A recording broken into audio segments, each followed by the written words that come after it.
It's interesting. So many successful accomplishments come from a product of two things. One, having the courage to overcome personal inertia and to start. And second, making so many mistakes. There's a word that I like to use, and that's iteration. Iteration means having this cyclical pattern of trying something, making mistakes, learning from your mistakes, and then trying it over and over again as you make progress.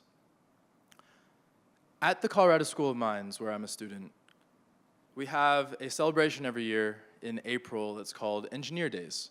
Engineer Days is a time for students to party, but also a time for us to tackle engineering challenges. One of these challenges is a cardboard boat race where students have to build boats out of cardboard and then race them down Clear Creek, sometimes in the snow, depending on the weather. And the second challenge is a trebuchet contest. Now, a trebuchet is a medieval siege weapon that's kind of like a catapult, but instead of using like elasticity to throw something, it uses weight, gravity, and a mechanical advantage in order to fling a weight or a projectile as far as it can go, and is actually more powerful than a catapult. So at the Colorado School of Mines, the challenge is to throw a gallon jug of water as far as you can down one of our parking lots, and a lot of the students get together and they build a castle out of cardboard boxes. So that's the second challenge, is trying to hit the castle made of cardboard boxes. So in my first year at the Colorado School of Mines, when I was a freshman, Engineering Days came up, and it's one of these things where all of the upperclassmen are like, oh, so excited for E-Days. We're gonna do all these things. We're gonna race the cardboard boat down. There's this trebuchet contest.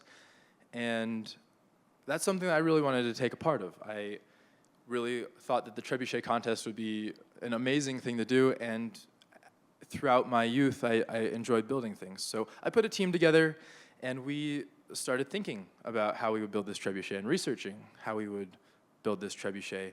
And we did so much thinking and researching and excitement about talking about how we were going to do it, we waited until about 2 days before the trebuchet contest before we started.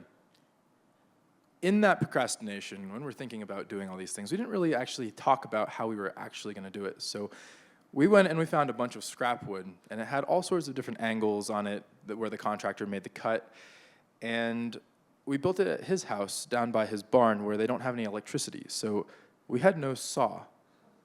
So how are we going to put this thing together? We have our electric drill driver, we have some screws, and instead of making any cuts, we threw it all together without making a single cut in the wood. Now, this created a couple of different issues. First, we had really long lumber and some really short lumber. The long lumber was probably like 20-foot 2x6s, and we had enough to make 2 A-frames, which we put up like that in order to kind of create this pivot point where the throwing arm would throw something forward. If you take 20-foot 2x6s and you put them together like this, you now have something that's about 15 feet tall. So we had one of the largest trebuchets at the contest. And then the second issue that it created was all of the odds and ends pieces of lumber that were kind of holding the trebuchet together looked like we had jumbled a piece of, like, put a bunch of sticks together and hadn't made any cuts, which is exactly what we had done. We rushed everything together, and it looked really rough. It was a very sketchy trebuchet. So we put it all together. It's strong enough to hold the arm, and we let the arm swing, but we don't actually have enough time to test the trebuchet. So we load it in the back of his truck, and we don't have any way to like take it apart because it's all put together with screws, and we load it in the back of his truck, and I look up at the trebuchet that's now in the back of his truck, and it's standing there 30 feet tall. I'm like, huh, are we gonna make it underneath the bridge on I-70? So being freshmen, we decide to tackle it anyway, and we go at midnight the night before the competition to try and reduce the amount of cars that we have. And we decide that we're gonna have a chase car. So all the rest of the team jump in the chase car, and my friend's driving his truck with this huge trebuchet standing in the back of it. And we drive down the road until we get to that bridge on I-70. And we say, okay, let me call Sean and say, okay, we're gonna go super, super slow, like 2 miles an hour. So we get to the bridge and we're going 2 miles an hour. And man, does it look like we are gonna hit that bridge with this trebuchet. I was afraid we were gonna have to take it out of the back of the truck and just like, you imagine like seeing us walking along the side of the freeway with like this trebuchet just to get it under the bridge? Man, that would have been terrible. But we made it under the bridge by like 3 inches. So we were like, thank goodness. It was a huge relief from all of the team as we see that trebuchet just pass right underneath the bridge. And we make it to campus. And then it's time for bed for a couple hours of sleep before the next day when we have our competition.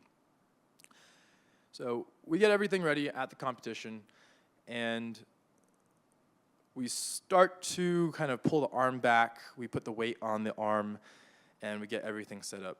And now the official's like, okay, your team is ready to go. We're going to launch. Great. So I go ahead, and I get the honor of launching the trebuchet in this first year. And I remember pulling the string. The trebuchet arm starts to move, and the weight pulls, and the gallon jug of water starts to move towards the front of the trebuchet. And then I hear this crack. And because we'd put the boards kind of in the middle of this A-frame, the weights came down, and we hadn't measured things right. So the trebuchet basically broke itself in this first year. The weight did, or the jug of water did go forward probably about 10 yards, which was a huge success. And we're like, oh, but it went forward. That's awesome. But we could only do one launch, and it kind of just like broke itself and shattered. And they're like, yeah, you can't shoot this thing again. This is hazardous. But we come back the year later. So year 2, we fixed the problem. We come with 2 towers now, so there's nothing in the middle, nothing for the trebuchet to break itself with. And this year, we wind it up, we pull the string, and it shoots backwards into all the audience members.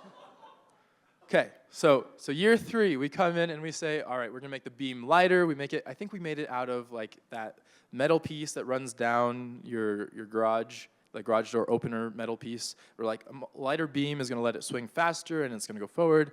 This year, so we get to the competition. This is year 3, and we pull the string, and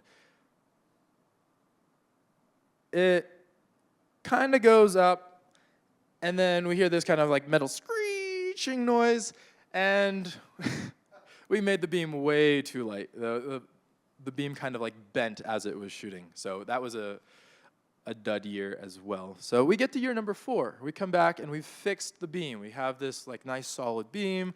We said we're just gonna add more weight to the front of it this year because we don't want anything to break. So we get there and we pull the string, and I remember hearing the gravel as the jug kind of pulls itself along the ground, and it picks up speed as the arm moves faster and faster, and the string that's attached to the jug kind of pulls, and it goes as it launches the jug. And then we see the jug launch, and it's probably at a 45-degree angle. It couldn't have been any better, the trajectory of the water jug.